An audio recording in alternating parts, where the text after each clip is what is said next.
All right, I think there is nobody but you and myself, Grace, in the virtual room, so we probably don't need to explain how the virtual room works, so I'm going to move on. So welcome to OWeek and your OWeek presentation. This is the course advice site for medical science, biomedical science and general science, or the session. And my name's Hilary, so I'm the program director for those courses, which essentially means that I've just got academic oversight about your study progress and your course overall. So I can help you with career planning advice, discussion of what units to take, discussion if your situation changes and you want to tweak a few things.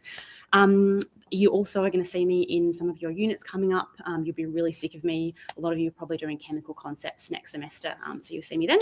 And we also have Grace, who's in the room, I guess in the physical room and in the virtual room.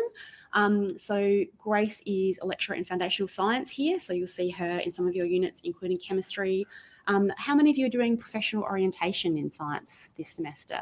Yeah, so you'll also see Grace there. So you'll become familiar with a few of us.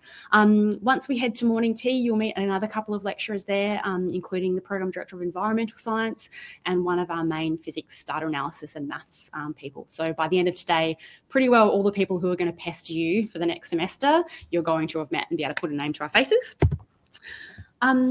I'm afraid actually my hands are like super numb because I've just walked into work and it's freezing outside.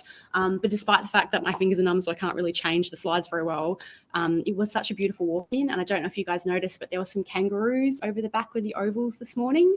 And it just made me really think that we're really, really lucky to have UC campus on the lands that it's on.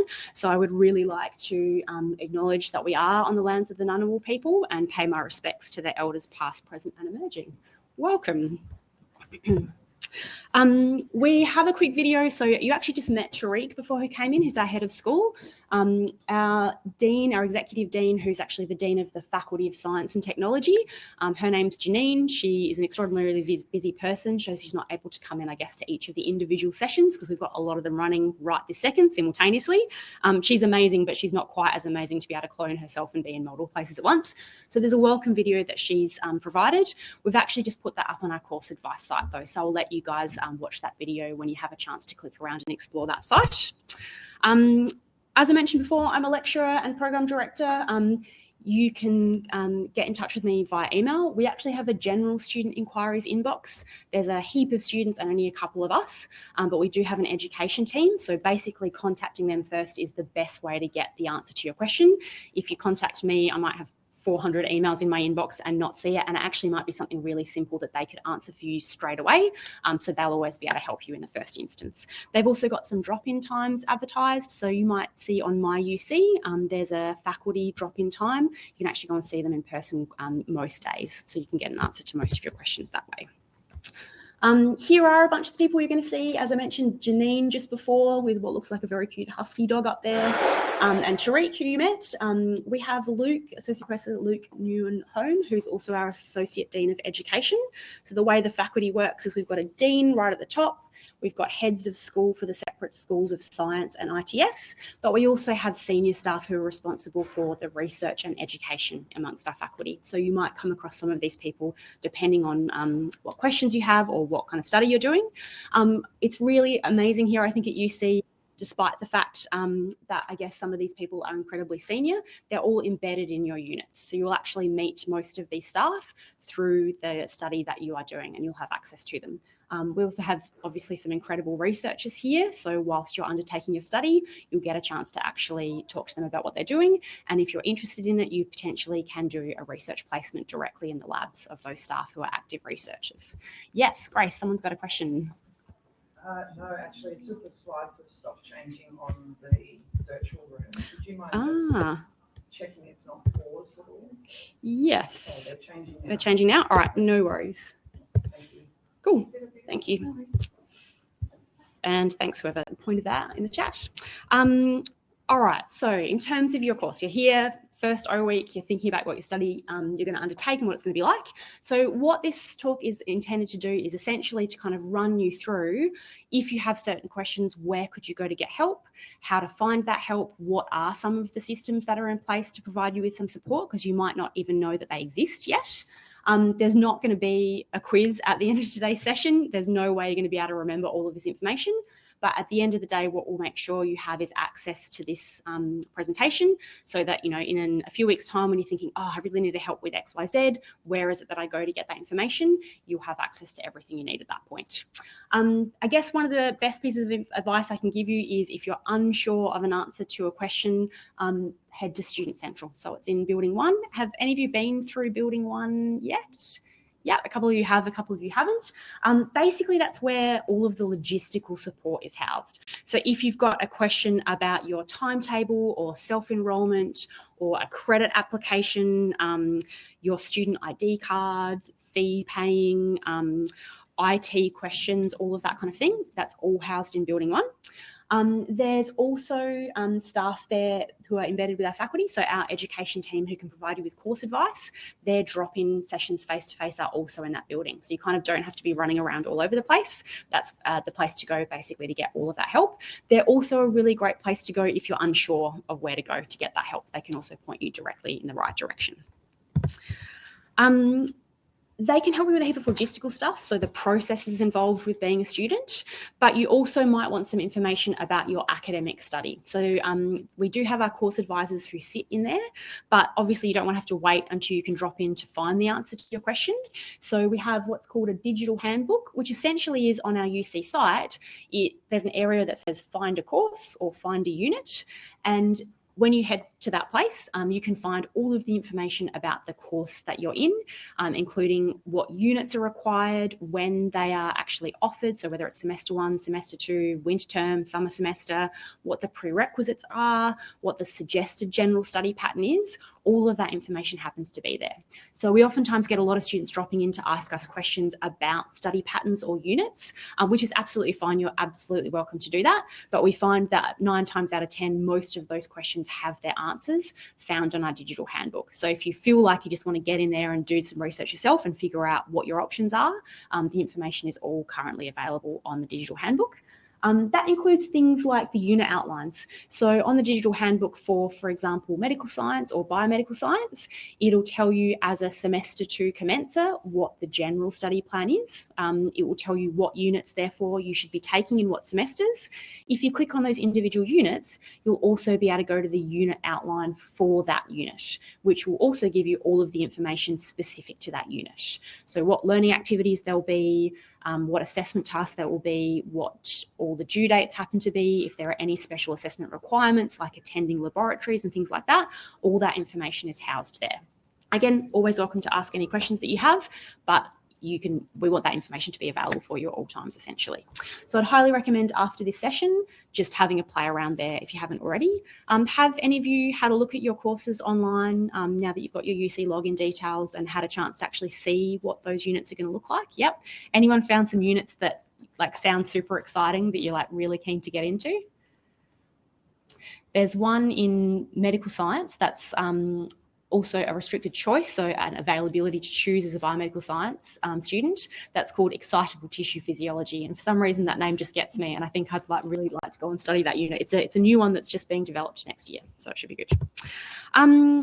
All right, so when we talk about getting course advice, given that I just had a chat, I guess, then about the digital handbook, sometimes it's the case that we just never see a student because they know exactly what they want to do. The information for a typical study plan is actually available to you in advance. So if you're happy to follow that study plan, you don't need to change any units around, you don't need to study part-time, there's no flexibility that you need, and you're just happy following along and you're successful in all those units, then you actually don't necessarily need to worry about seeking additional course advice. We have mapped everything out for you. However, of course, people's situations change all the time, or you might want some advice about what some useful open electives are for you to take. You might want to discuss what some of the majors entail in study that you're going to do, or what your options are for work integrated learning and placements with researchers, all that kind of thing. So you can seek out course advice to help you really tailor your course to turn it into the thing that's going to be best for you. As I said, the education team is where to head. So they are the drop-in centre that you can go and have a chat to. We do actually have a course that's online though, which is called, I guess, a Canvas site, which has all of our course advice in it. Have any of you seen Canvas? You might only have just been getting set up in it in the last couple of days. We'll show you what it looks like in a sec, but essentially there is a site that has all of the School of Science course advice in it, and you can head there for your initial questions and then actually go and talk to a staff member if there's something in there that's not covered for you. Again, we know a lot of people are trying to do this as flexibly as possible, so you might have work commitments, caring responsibilities, all kinds of things that you're doing outside of your study. So we want to make sure that you've got the information if you happen to schedule it in, that you need to look it up at 10 p.m. on a Friday night. Hopefully you're not having to do that and you're having a bit of a break, but it is all there for you at the time that you need it. This is a bit of a sticky one, so communications with the university. I guess heaps of people use heaps of different ways to communicate at the moment. At the end of the day, though, we really need your communication with university staff to be through your UC student email address. The reason for that is we're not being pedantic. It's actually the only way we have to confirm that we're talking with you personally. So a lot of students will email me and say, you know, I need to talk to you about these assessments or these units, and talk about, you know, I might have failed a unit or something like that. And I can't be communicating that information to a generic email address, because obviously I don't want to give your personal information out to someone who might not be you. So when you're communicating, if you could just use that UC email account, that would be really awesome. Frustratingly, Canvas, which is our learning management system, also has a chat feature. It only says your first name though. So if you're in a unit like Chemical Concepts, which has 250 students, if you're Sarah and Sarah emails me and there's 7 other Sarahs, then again, I can't definitively figure out who you are. So again, that email really helps. All right, so what is Canvas? You've got access to Canvas now, as long as you've got your UC login details, and it is our learning management system. Hey, welcome, come on in. No, all good. Medical science, biomedical science, yes. General science. Excellent, welcome, sir. So Canvas is basically where all of your learning materials and communications will be run through. So there will be a Canvas site for every unit that you do at the University of Canberra, and all of the assessment tasks will be housed in there. All of the communication to the cohort will be run through there. What it means is you probably do want to be checking that site once a day, because given that lots of things are done flexibly and we don't always see students at all of their learning activities anymore, it's literally these days the only way that a convener can make sure they've given information to you that you have access to. You can set it up so that it sends you alerts. So, you know, there might be a new discussion forum posted, or there might be a new assessment task released. You can set it up so it will send alerts to your email address if you don't want to be in there at all times. But the expectation is that you'll be checking what's in there. So just be aware that if you've been a little while and you haven't had a look at what's in there, you might want to get in there and have a check. There is also, as mentioned, a Canvas site that is our School of Science course advice site.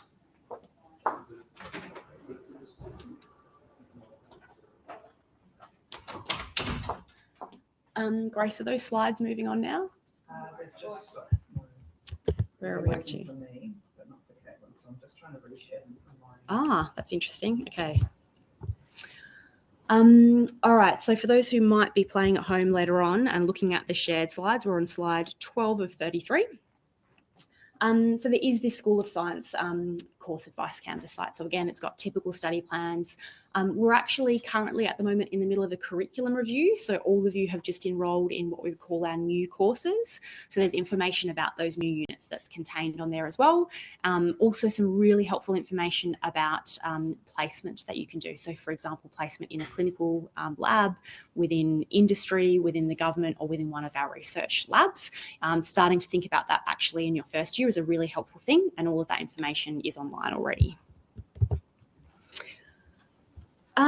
There's also some services, I guess, that are there for you where you don't have to take advantage of them if you don't want to, but they really are things that can help you with your study. So I suppose the things we've spoken about first are places to go when you just need to get things done, like logistics, paying fees, or you know, setting up your email, or looking at what your study pattern will be like.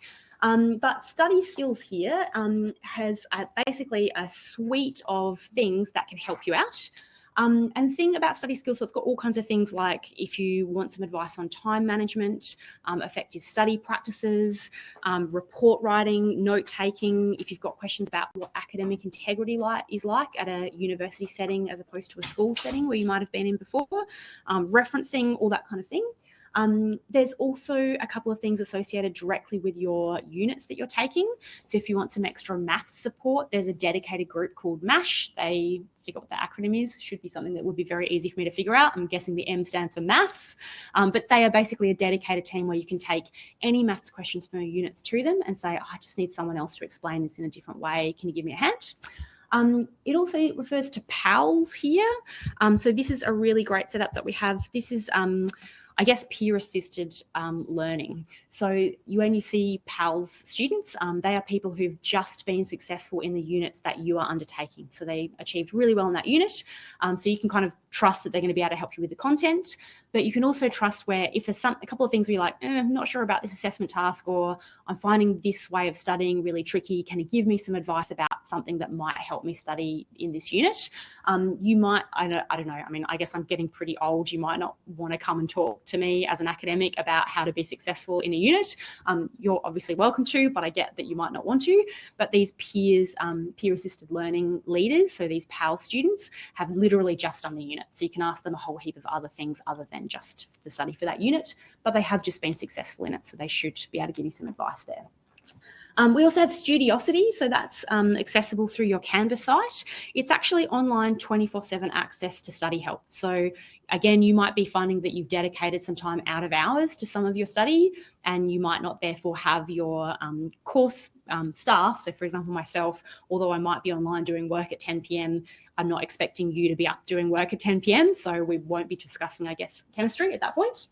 But if you want to have a hand, Studiosity is online there. Hi. Oh, good. Oops, that's so good. The other thing I'll say about a lot of these things is I think some people think if I'm having to access this support, it means I'm failing in some way, and that's absolutely not true. So these things are all here. I guess you're actually paying for them with your university fees. So what I'd rather view them as is coaching things that are there for you that you drop in and out of when it's most useful for you. So we would actually expect that students are using and making use of all of these supports. Whenever it's most useful for you, please make sure that you go and access it. At the end of the day, like, I really love teaching. Students will often say, I'm really sorry to bother you, but I've got a question. But I really love it. And if you weren't there asking me a question, I wouldn't have a job. So these people are expecting you to come and make use of them essentially. So please do if you feel like you'd like to. We also have some additional services here depending on what other supports you might need in other aspects of your life. So we've got health and wellbeing services here with medical and counselling. So you can see a counsellor or a psychologist through there, or a GP. Also things like if you need a medical certificate, for example, you've been ill and you need a medical certificate to support a request for an assessment extension, for example, you can go and request those medical certificates through there, and they're directly on campus. So it just makes things a little easier. We also have a student wellbeing team, so you might want confidential advice about all kinds of things that are going on in your life. It might be study related, but it might be something else. So you're welcome to access those staff at any time that you would like. And feel free, I guess, to come and have a chat to any staff member who you feel confident talking to. There's some specialised services around the place as well, depending on your background or things that you're interested in pursuing at university. Careers UC is a really awesome one. They're embedded in our units, which are called our professionalism suite.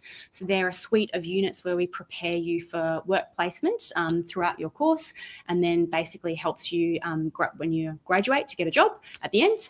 UC, I think last time I checked in the ACT, had the highest satisfaction, or perhaps it was graduate employment rate. And we actually embed some of those placements within your study. So before you graduate, you will have had an experience of being embedded in a workplace. And a lot of our students actually find that a really good pathway to getting a job at the end. So we support you through that. You might be a student who might qualify to have what we call a reasonable adjustment plan. So for example, if you are hard of hearing, for example, you can attend what we call Inclusion UC, and you can discuss confidentially with a staff member there who'll put together a reasonable adjustment plan for you.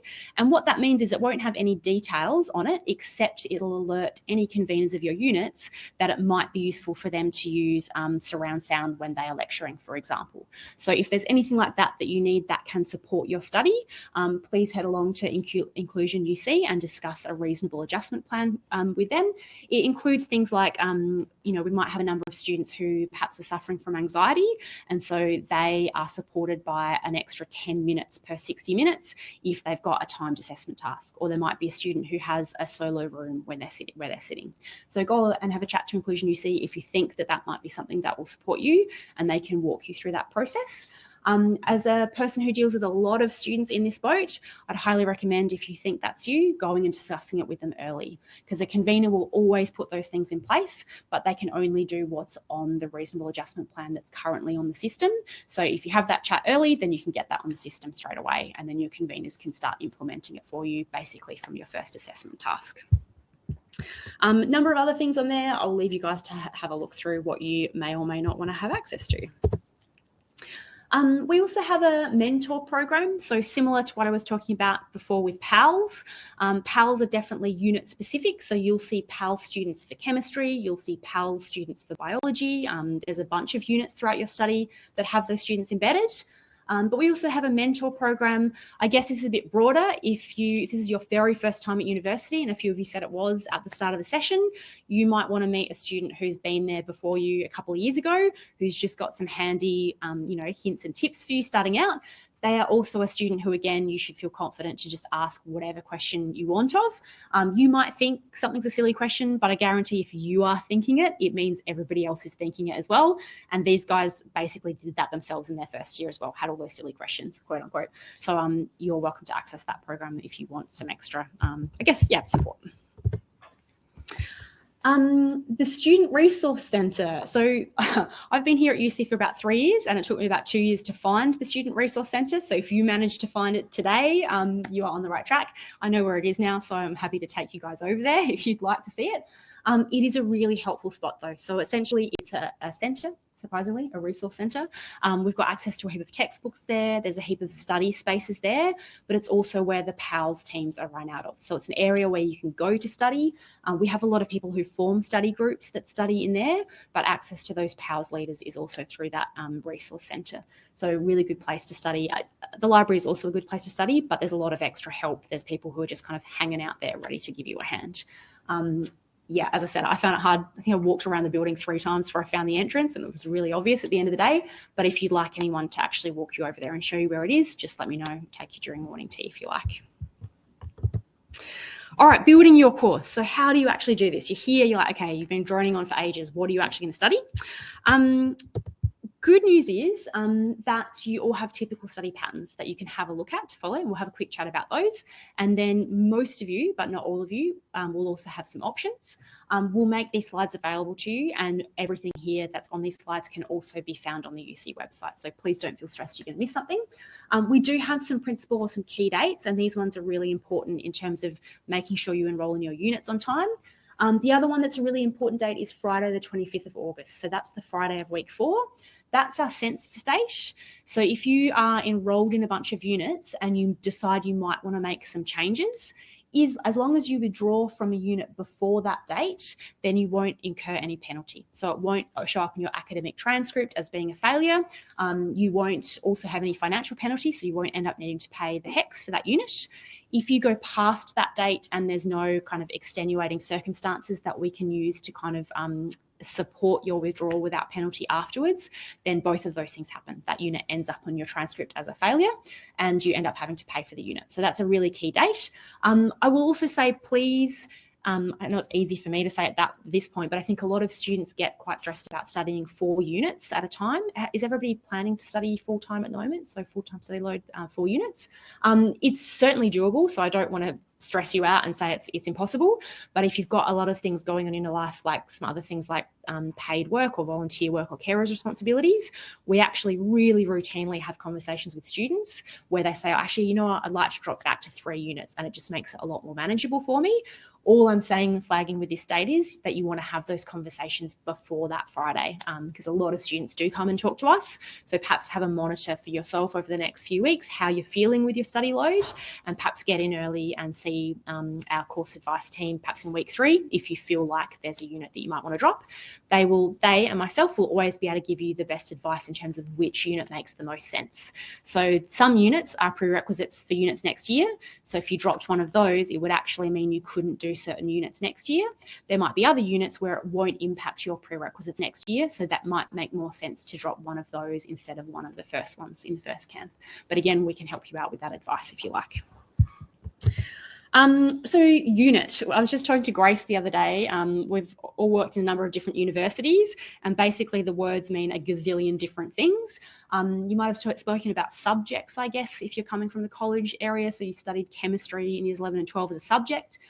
This time we have a unit that most of you are about to go into called chemical concepts. So it's essentially a subject that you will take in this semester, but we refer to them as units. It is a specific subject, so biological concepts, most of you are likely to be doing that this semester, or chemical concepts, chemical foundations. You can probably sense a theme here. We're not that imaginative. The units sound like what they are, except for excitable tissue physiology. Let's find out what that is later. They're usually a semester long, and they're usually worth what we call 3 credit points. So when we talk about credit points, it's a way for us to, I guess, count up how much study you've done. And if you look at any of the rules associated with your courses, it'll tell you specific things, like, for example, you have to study 72 credit points in order to qualify to get your degree.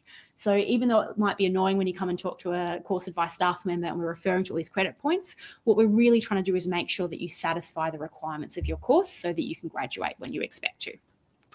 They also have a unique code. So biological concepts, it's terrible that I have memorized all of these things. It's never going to be useful at pub trivia. But rather than saying biological concepts, we'll oftentimes include the unit code 11722. And that just means if you need to go and do any checking or study planning, you definitively know what unit you're looking up. So you don't accidentally go and enroll in a unit that's actually not helpful to you. You know exactly what you should be doing. We also then have what are referred to as majors and minors, and they are combinations of units within a certain theme. So all of you in your courses that you're about to undertake have certain combinations of units that are required that you must do in order to pass or finalise your degree. And these combinations are what we refer to as majors. So for example, they're usually 8 units, or in other words, 24 credit points. The major that all of you will be doing, no matter what course you're in, including the environmental science students, is what we call the core major in science. Has anyone seen the core major? Had a look at it? Yeah, so it involves 4 units about foundational science. So you'll be doing some chemistry, some biology, some data analysis, and some physics. Regardless of what science you go on to study, everybody studies those 4 units in their first year. And there's another 4 units on top of that that are our professional units, which go on to help you embed you in that workplace environment, and then hopefully gain those skills for your graduation at the end. So that's called our core major, and there's 8 units in there that everybody does. You also have at least 1 second major that all of you will be doing, depending on what course you're in, and we'll have a chat about those units. They've been designed with those inbuilt, so you don't have to worry about whether you are doing the major or not. Those majors and the units that sit within them are required units, so you will follow your study pattern and you will end up with those majors. For biomedical science students, you actually have an additional 8 units that are free at the moment that you could use to do a 3rd major, or you could fill with some open electives. And again, that's something we could give you some course advice about. Expected workload. So this is something that's really important first up. If you do 1 unit, so for example, biological concepts, which is worth those 3 credit points, there is an advertised workload on average of about 150 hours, and that's over the course of a 15-week unit. So if you imagine that's about 10 hours per week for that 1 unit. Some of those hours will be timetabled. So if you go to a 2-hour lab in 1 week, that's obviously 2 of the 10 hours. There might be other learning activities that you do that add on to those hours. And then the remainder of the 10 would be for your own private study. I guess the thing to flag about this is if you are taking 4 units, then that's 40 hours a week, which is slightly more than a full-time job. So if you're also working part-time, completely understandably, almost everybody is these days, or you're volunteering or you've got carers responsibilities, the reason we flag this early is just to think about how I'm going to fit those 40 hours in. And some of it is definitely structured for you on the timetable, but a lot of it is for you to be able to fit in flexibly when you want to do it. I guess I will flag, particularly with science units, they're not that easy to modularize. So something that you do in week 4 might rely on you understanding something that you do in week 2, because we're kind of building up your knowledge in a particular area until you are very expert in that field. So if you kind of miss week 2 and go, okay, just not going to worry about week 2, that's dead to me, didn't manage to do it, I'm moving on, it is highly likely to make the rest of your weeks very hard. So you want to make sure that as best you can, you're keeping up in a routine way. And again, that just means in the first couple of weeks, having a think to yourself, am I actually on track for being able to reasonably fit these 40 hours in? It's not your fault if you're not able to. We just want to make sure you don't get yourself into a situation where you're then failing some units just because you don't have enough time to do as well as them as you would like to. Full-time is 4 units, part-time is less than 3 or fewer than 3 units. But again, our course advice team can actually give you a help in changing your study pattern to best suit your needs. All right, so where are you actually going to do this study? So we are the Faculty of Science and Technology, and within that we are the School of Science. So we have environmental science, we obviously have biomedical and medical science, which is why you're all here. We also have some forensic studies students. That course is in Teach Out at the moment. But the really neat thing about this is, I guess, that in most of your units, you're actually going to see students from a heap of different areas. We're really fortunate, I guess, in our medical and biomedical science area that we have a lot of students from the Faculty of Health who also join us, moving into more of the healthcare area. And we also have a number of students in our education faculty who are going to go out to be teachers in the areas that we're studying in. So you really will get exposure to a lot of different people to work with. In terms of your specific courses, so surprise, surprise, they also have their own unique code, just like unit does. At the moment, we're in curriculum review, so we're really fortunate right at this time, I guess, in that one of the things I do as program director is I facilitate conversations with the external stakeholders who actually take our graduates, so people from industry, people from clinical laboratories, people from the public service, people from research labs, and we've really embedded their feedback to make sure we've produced courses that are newly designed now that best fit you going out into those careers. The flip side to that is it means we have an old biomedical science and an old medical science and an old Bachelor of Science. So the reason you might see these course codes is we want to make sure that we're not confusing you with someone who's actually in a different course to you. But those are your numbers.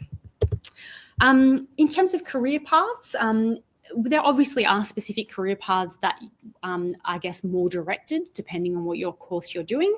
And I'm guessing most of you have had to think about these career paths, and that's why you've actually chosen the course that you're doing.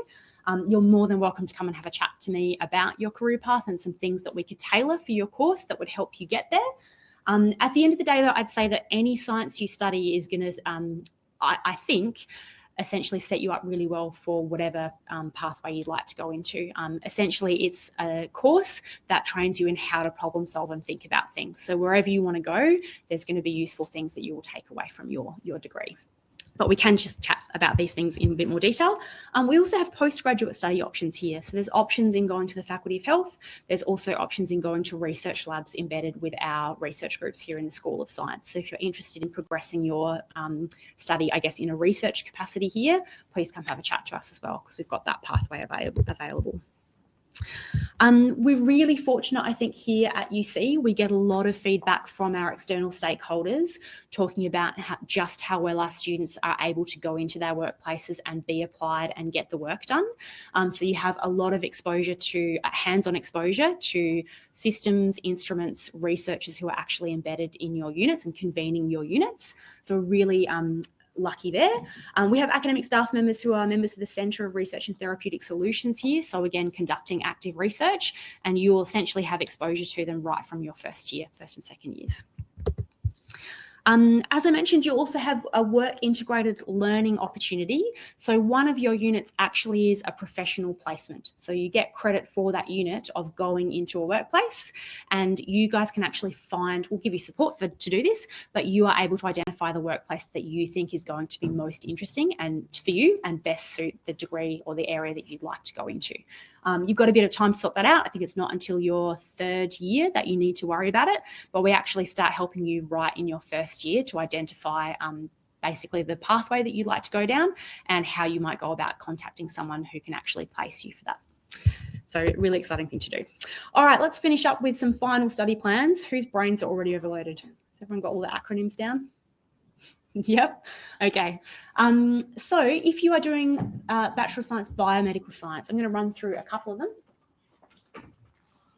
Hey, come on in. Welcome. Take a seat wherever you like.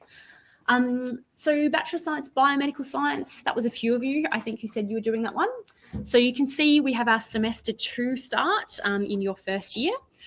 This study pattern comes from both the course advice site, and you can also find it online on the UC site. So it'll match up and you don't have to memorize it. You can find it at any point you like.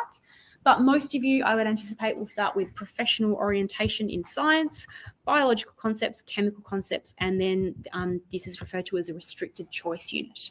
So for those of you who are in biomedical science, restricted choice just means we've identified a handful of units that would be really useful for you to undertake, but we still want to give you some choice as to which one of those would best suit you. So you must do one of those units as the choice, but it's up to you as to which one you do. What can be really helpful is using professional orientation, so that's our first professionalism unit, to actually talk to the staff involved in that unit, which will potentially include Grace, depending on what sessions you are in. You can talk to those staff about what you might want to do for your restricted choices and actually use some of that course time to say, okay, I'm in a workshop right now. I'm going to go and have a look at my study pattern and see what those choices are. I'm going to figure out which one I might want to do. I'm going to see when it's offered. And I'm also going to think about what open electives I might want to do and start kind of planning it out for yourself there. We oftentimes find that the students who've had a chance to consider that early really end up with a study plan and a course that they're really happy with. Because we have students, for example, who in professional orientation say, I'm really interested in biomedical science, but I think at some point I might want to start my own business. So I'm going to go and take some open electives in business, government and law to make sure I get some of those skills. Other students might say, you know what, one day I might want to go into a professional writing career. So I'm going to go and take some writing units essentially to get some of those skills, or some communication units. So those are those 4 units. You'll notice here the colour's not that great on the screen there, but you can see there's 1, 2, 3, 4, 5, 6, 7, 8 open electives here. So those can be taken from anywhere in the university. We have further science units that you might be interested in, so you can certainly stack them with more units within the Faculty of Science or within the Faculty of Health, for example. That might be of interest to you. Or as I said before, you could just say, you know what, I've always been interested in underwater basket weaving and there's a unit that I can take in that. I'm just going to go and take that in my first one just to explore some of my interests outside of science. You're also welcome to do that. The only thing I'm going to flag here is chemical concepts. So all of you will be scheduled to do that in this semester.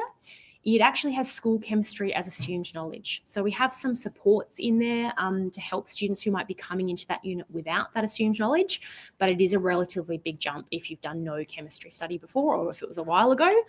So perhaps, again, I'm the convener for that unit, so come and have a chat early if you're finding that that might be a challenging unit. We'll find some alternative pathway that will be better for you, essentially. Biomedical science students, does anyone have a question or had any chats to anyone about this study plan? No, that's feeling okay with that. Okay. I guess we're just summarising here what this is comprised of as well. So you have your core major in science, which is your 4 foundational units and your 4 professional units. Everyone does that. For you guys in biomedical science, the next set of 8 green units, which you can't really see on the screen there, but there are 8 more units there: mechanisms of disease, foundations of inheritance, diversity and evolution, fundamentals of biochemistry, and so on and so forth. Those 8 units sit under what we call the specialist major in biomedical science. So they are required for you, but then you have that extra 8 units left over of the 24 in total, which you can do anything with that you want. We do refer to that as a breadth major. So we said before that a major usually has 8 units in it. If you find a major being offered elsewhere that you would like, elsewhere in the university, you could actually place that major also into your course. But again, that depends on what kind of research you've done and what your areas of interest are. A lot of students find they want to use at least a handful of those units just to explore some things that they're interested in. All right, medical science. You guys are a little different. So you have the same core major in science and you are taking the same top 3 units. So professional orientation, biological concepts and chemical concepts this semester. The difference is you guys are definitely taking a final unit called systemic anatomy and physiology rather than a restricted choice. The other thing you'll notice about medical science is that there are no open electives. So we've filled your second, or that last lot of 8 units with a second specialist major. The reason we do this is, I guess, medical science as opposed to biomedical science is really a focused course for students who definitively know right now that they want to go and be either a medical science researcher or they're intending to go and do postgraduate medicine. So we really tailored the course for those students. If you want a bit more flexibility, there's nothing to stop you from doing biomedical science with those extra open electives, but still ending up as a medical science researcher or still ending up doing postgrad medicine. So you can still end up in research, in laboratory research, or in medicine doing biomedical science. So if you are a medical science student, again, and you're kind of looking at this study and in your first semester you think, I want a bit more flexibility, I don't want to have to do these units in such a prescribed way, come have a chat to us about perhaps what your options might be, for example, doing something like biomedical science instead. The thing I'll flag with this as well is that with these majors, again, your later units have earlier units that are prerequisites. So it means if you have to withdraw from a unit or you perhaps are unsuccessful in a unit, you actually can't do the next unit of study, which means necessarily your study plan will actually end up being longer. And because of the way the units fit together, there's not something that we can do about that. So again, not supposed to be stressful, just means you want to be thinking about it early, about balancing your study and whether you're in the right course for you or the best course for you. Although I think nobody in the room is doing this, it's worth mentioning too for people who will be listening at home, we also have our general Bachelor of Science, which is actually also something that you might end up deciding you want to switch into. It's a much more general I guess, degree. So you guys have picked things that are quote unquote named and there's specific units that you must take. The general Bachelor of Science, we still have the same majors set up. So you still do the core major and you still do a second specialist major. Those are given much more broader titles though. So there's, for example, a specialist major in biological sciences instead of a specialist major in biomedical science, for example. And it just means you've got more choice as to which units you actually want to fit under that major. So if you start your named course and you think, oh, you know what, semester 1, I just want way more options. I want to go and explore all of these other things. Actually, chances are you could switch into our Bachelor of Science and still meet all of the requirements and just have a lot more flexibility. Again, there's nothing to stop you picking enough units to then pursue those career paths in things like biomedical science or going into research afterwards. So there's nothing stopping you from doing something a bit more broad, but again, it really just depends on your preference. All right, you guys are probably sick of me. So as a recap, first port of call, if you head to Canvas and check out the School of Science course advice site, it has heaps of FAQs, it's got heaps of information about people you can go to talk to for help, heaps of information about study patterns, all of that jazz. You can also drop in and see our course advice team and you can email them. You've got the digital handbook, so everything online in terms of your academic progress, what are your course requirements, when are the units held, what are their unit outlines, and then if you need some further academic advice that's perhaps a bit more complex, our education team will escalate you to me and we'll make sure that we get things sorted for you. All right, well done. You've survived like, I don't know, about 40 minutes of just intense information giving. I'm going to hang around a bit now if you've got any questions. I think we're about to head to a morning tea where you're going to get to meet some other students from other areas, including our environmental science students. You'll be working with them pretty well in all of your units first up, so it'll be good to meet them and a couple of the other staff. Some of you might already have quite specific course advice questions, so you're welcome to just crash tackle me now. You might have seen I was literally giving course advice to a student at the door before we started, so you're welcome to ask me that now. But does anybody have any questions? in general. If you've got a question someone else does, yeah. Yeah, maybe just about textbooks. This might be common knowledge, but do we need our textbooks before the first class? Really good question. So for those who might be listening to the recording, the question was, do you need your textbooks before the first class? You might notice some of the unit outlines are just coming online right now as we speak, and they will always tell you what textbooks are required. Sometimes they might be prescribed as in you will need this textbook. Other times they might be recommended reading. Usually what happens is if a textbook is required, right from the first week, the person in charge, the academic who's delivering that material, will be flagging for you what sections of the textbook you should be reading. So ideally you want to get hold of those textbooks as soon as you can. In most cases though, you'll find that there are copies that are held at the library. In some of the units you can actually access your textbooks for free through the Canvas site. So for example, chemical concepts, the prescribed text that we show you all the readings for, and we've addressed all of the I guess content towards and all the resources towards, that textbook that is required is actually accessible for free through Canvas. So just have a check on the unit outlines for each of your units what the information is there. There's a section that is called unit resources. The convener should have told you what textbook you need and how to go about accessing it. That's a great question. That's another thing I guess you could ask the PAL students or a UC mentor. There might be some units where they say the textbook is really, really useful. It gave me heaps of extra information that really helped me. There might be others that say, actually, the convener did a really good job matching it up to the textbook, but at the end of the day, the unit materials were actually the thing that were more important for me. So you might actually just want to have that textbook at UC library and go and borrow it for the extra things you need rather than actually purchasing it. They can be really helpful with that kind of advice too. Any other questions? I like that we had the first one. It always takes one person to say, yeah, I'm going to get that first question out of the way, and then there's more. Anyone else? All right. I'm just going to stop recording. Actually, Grace, would you mind hitting stop recording, please? Stop recording, please.